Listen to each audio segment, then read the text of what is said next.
Pemerintah Kota Palembang memperingati Hari Ibu ke-87 dengan tema kesetaraan perempuan dan laki-laki dalam mewujudkan lingkungan yang kondusif untuk perlindungan perempuan dan anak Rabu 16 Desember 2015. Pada kegiatan ini dihadiri seluruh anggota PKK sekota Palembang. Harnojoyo, Wali Kota Palembang, mengatakan dalam peringatan ini dapat memotivasi ibu-ibu untuk lebih giat dalam bekerja dan kesetaraan gender dengan laki-laki, serta turut serta dalam pembangunan di Kota Palembang.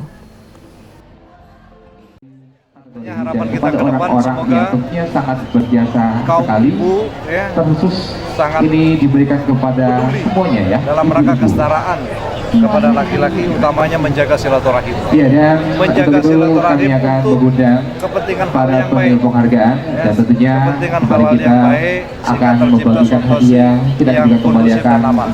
Penting bagi kita situasi kondusif dan aman ini karena Pada kesempatan ini juga ditampilkan kreativitas ibu-ibu PKK Palembang berupa paduan suara serta tari.